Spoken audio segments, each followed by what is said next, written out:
teman-teman, perkenalkan nama saya Divianti Jawak dari kelas 1 MF dengan MPM 2210187. Nah, di sini saya akan menjelaskan implikasi iptek untuk lingkungan sekitar. Langsung saja kita cek ke videonya, check it out! Nah, sebelum kita menjelaskan lebih dalam, ada baiknya kita mengetahui apa sih itu iptek. Nah, iptek ialah ilmu teknologi dan seni, di mana iptek sendiri merupakan ilmu yang mempelajari tentang perkembangan teknologi berdasarkan ilmu pengetahuan dan seni.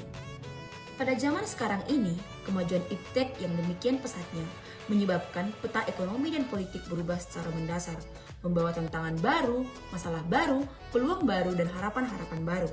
Banyak sekali zaman sekarang ini dampak negatif dari perkembangan iptek. Adapun perkembangan iptek pada zaman sekarang ini ialah anak kehilangan kemampuan untuk berbaur dengan masyarakat dan cenderung nyaman dengan kehidupan online-nya.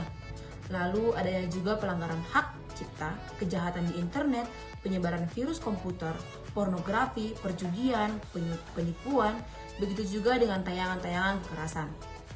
Nah, di samping itu juga semakin banyak bermunculan fenomena-fenomena lingkungan hidup, seperti semakin meningkatnya suhu cuaca, semakin meningkatnya polusi udara dan pencemaran air, serta semakin meningkatnya juga masalah-masalah sampah yang ada di lingkungan sekitar. Maka dari itu, kita harus peka terhadap kondisi lingkungan sekitar dengan berusaha melindungi dan mencegah terjadinya masalah yang lebih parah lagi. Nah, salah satu usaha yang dapat kita lakukan ialah dengan menggunakan teknologi ramah lingkungan di dalam kehidupan kita sehari-hari. Nah, ada 6 prinsip yang diterapkan di dalam teknologi ramah lingkungan, yaitu refine, yang menggunakan bahan yang ramah lingkungan. Yang kedua ialah reduce, yaitu mengurangi jumlah limbah dengan cara mengoptimalkan penggunaan bahannya. Lalu reuse, memakai kembali bahan-bahan yang tidak terpakai. Recycle hampir sama dengan reuse, yaitu memakai kembali bahan-bahan yang tidak terpakai namun dengan cara yang sama. Lalu recovery, yaitu pemakaian material khusus dari limbah untuk diolah untuk kepentingan yang lain. Lalu retrieve energy, di mana ini ialah merupakan penghemat energi dalam suatu proses produksi. Nah, baiklah teman-teman, di video kali ini saya akan menjelaskan teknologi ramah lingkungan yang sederhana yang saya buat dari sampah-sampah yang ada di sekitar kita. Langsung saja kita ke videonya. Check it out. Oke teman-teman, sebelum kita membuat komposernya, kita menyiapkan alat dan bahan terlebih dahulu. Langsung kita ke alat dan bahannya. Pertama kita menyiapkan botol aqua yang sudah dilubangi, botol aqua bekas ya teman-teman, untuk mengurangi sampah. Lalu botol aqua yang kecil yang tidak dilubangi. Lalu kita ambil sampah organik dari rumah. Lalu pisau dan tempat memotong sayurannya. Lalu ada juga E4. Langkah pertama yang kita lakukan ialah kita menyatukan tutup botol dan kita membuat lubangnya. Saya menyatukannya menggunakan lem tembak. Lalu disatukan kedua botol aqua tersebut hingga jadi seperti ini.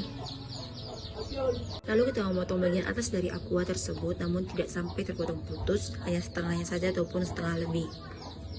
Seperti ini.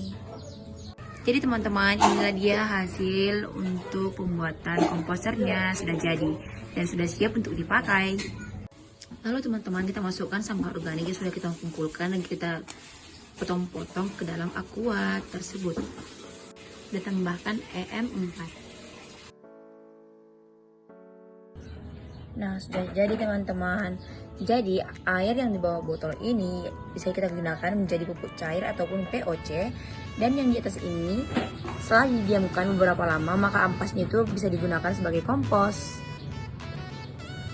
Selain mengurangi sampah organik, juga mengurangi sampah anorganik karena botol aqua yang kita gunakan ialah botol bekas, sedangkan sampah-sampah yang kita gunakan yang di dalam ialah sampah-sampah bekas sisa makanan yang ada di rumah. Jadi semuanya bisa kita pergunakan.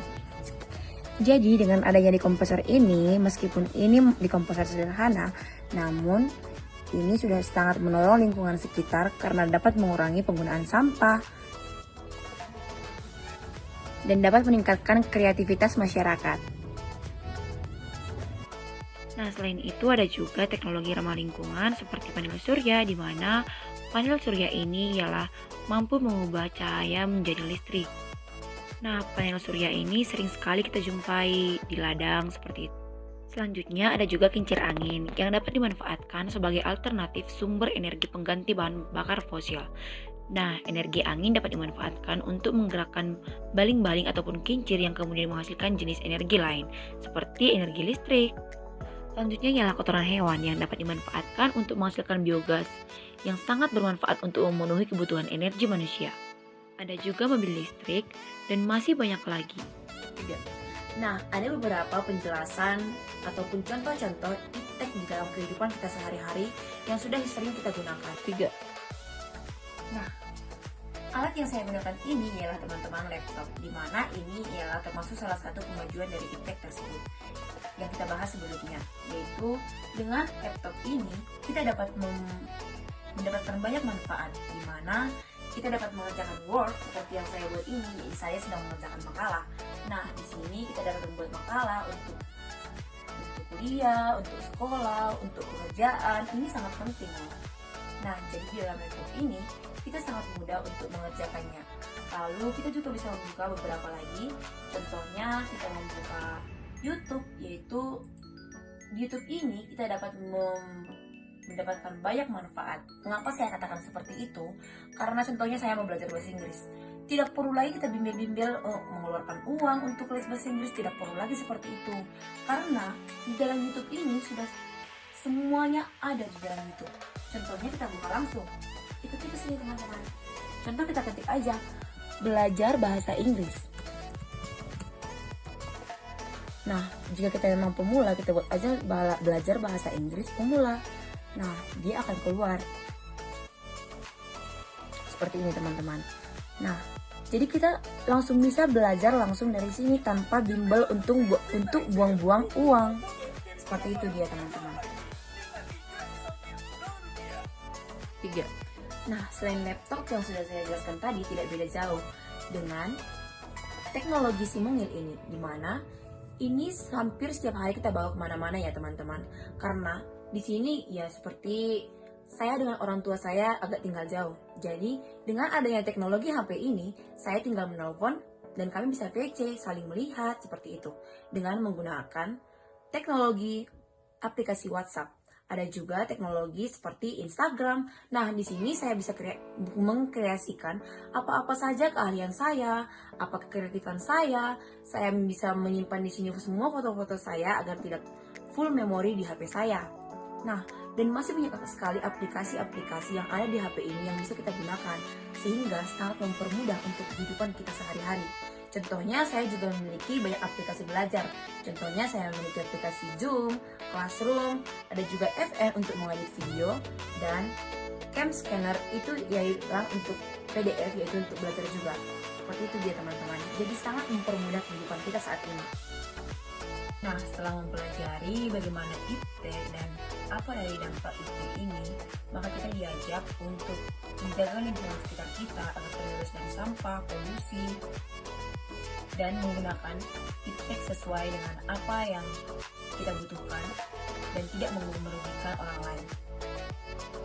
Cukup sekian penjelasan dari saya. Saya Devianti Jawak mengundurkan diri. Selamat pagi dan terima kasih. Shalom.